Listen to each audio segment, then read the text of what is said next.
Hola a todos. Yo creo que una de las cosas más difíciles dentro de la historia del arte es lidiar con el tema de las etiquetas. Me explico.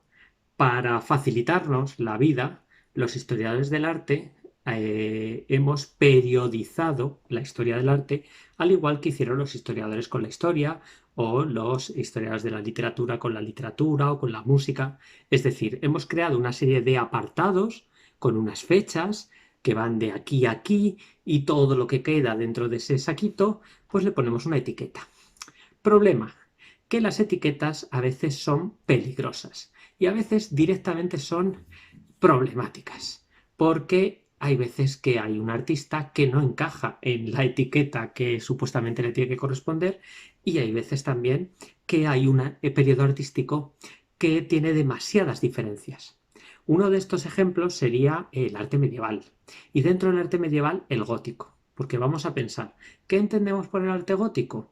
Si le ponemos fechas, sería el arte que va más o menos desde finales del siglo XII, cuando empiezan a construirse las primeras catedrales con sistemas de bóveda, con arcos ojivales, hasta finales del siglo XV. Pero es que hay gótico en el XVI. Incluso en Inglaterra hay estilo gótico hasta el XVII. Con lo cual es muy difícil que en tanto periodo de tiempo el estilo sea uniforme. Sí que hay una serie de características que nosotros enseguida entendemos que son góticas. El uso del arco de apuntado, ¿no? El arco apuntado típico del gótico con dos centros, el uso de, o la idea de la elevación, el uso de los dorados en la pintura, las figuras alargadas, los cánones muy estilizados. Y claro, eso puede crear un problema cuando alguno de los artistas se sale de esa etiqueta. O cuando vemos la obra de un artista sin verla en completo, sin ver en conjunto. Porque, por ejemplo, ¿qué opinaríais de este diseño? Es un diseño arquitectónico y seguramente en cuanto hayáis detectado el arco apuntado diríais gótico. Vale, pues es un diseño que la historiografía atribuye a Giotto. Sí, sí, Giotto, el pintor, que además se supone que también era arquitecto y que diseñó el campanile de la Catedral de Florencia, que es una obra gótica. Bien, si el campanil es gótico, entonces ¿por qué muchos autores consideran que Giotto es renacentista en cuanto a su pintura? Pues la culpa de todo,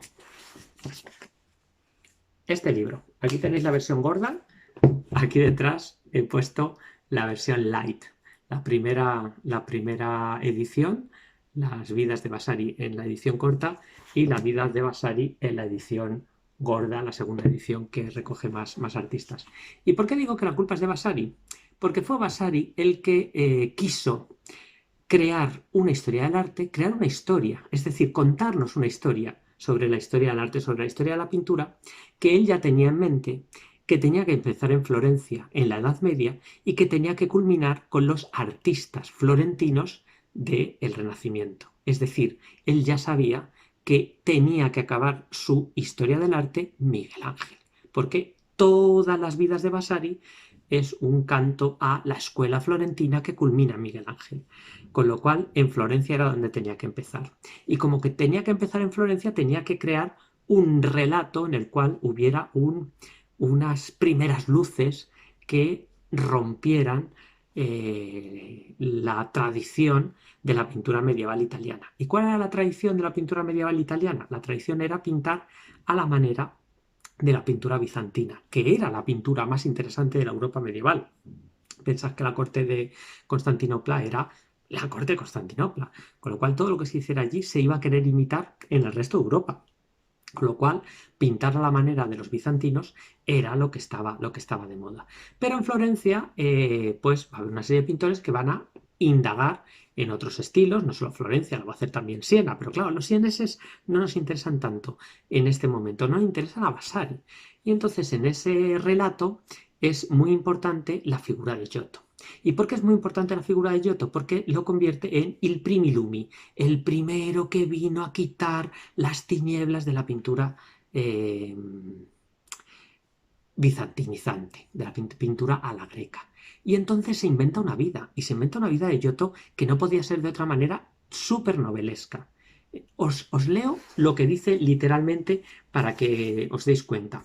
Dice, y sucedió que un día el muy celebrado Cimabue, de viaje por los alrededores de Florencia, ciudad donde era muy apreciado, vio en Vespignano a Giotto, que mientras sus ovejas pastaban, retrataba una de ellas sobre una piedra plana pulida con otra apuntada, sin otro conocimiento para hacerlo que el instinto natural.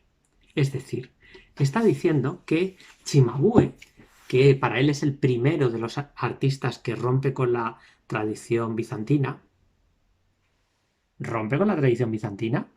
pues Cimabue va paseando por un pueblo cerca de Florencia y ve a un pastorcito que está de manera natural, es decir, guiado por su instinto y su naturaleza, es decir, inspirado por algo divino, eh, dibujando una oveja en una piedra, con otra piedra de punta. Y entonces Cimabue, que es experto, dice, este chico vale, lo rescato, lo llevo a mi taller. Bueno, esa historia es totalmente ficticia, pero le daba un aire de genialidad que a partir de ahí todos los problemas. Giorgio Vasari es el creador de los grandes problemas de la historia del arte. También nos ha dado muchas soluciones, pero muchísimos problemas. La idea del genio, la idea de estos pintores dotados por algo especial, viene de ahí. Con lo cual, claro, si nosotros vemos los frescos de Giotto, que es donde no utiliza fondos dorados, sino fondos azul lapislázuli, que es mucho más rico que el dorado, pero también es mucho más realista, y vemos esos volúmenes que parecen toneles con falda, ¿no? Pues sí, ha roto la estética más cercana al bizantinismo, pero Giotto también pintaba cosas como esta. Y me vais a perdonar, pero esto es gótico puro. Con lo cual, aunque en nuestra línea del tiempo necesitamos a Giotto para explicar a Frangélico, eso no quiere decir que Giotto sea renacentista, ni tampoco que Frangélico sea gótico, sino quiere decir que el arte se va imbricando, se va mezclando y van pasando cosas que van dando lugar a otras cosas, ¿no? Pero si tuviéramos que ponerle una etiqueta, y en este caso, pues parece que nos piden que les pongamos una etiqueta, yo la primera etiqueta que le pondría a Giotto es la de gótico. No sé qué opinarán el resto de mis compañeros, no sé qué opinaréis vosotros. Espero ansioso vuestras respuestas aquí abajo o en redes sociales. Ya sabéis que podéis encontrarnos en Twitter, en Instagram y en YouTube, claro.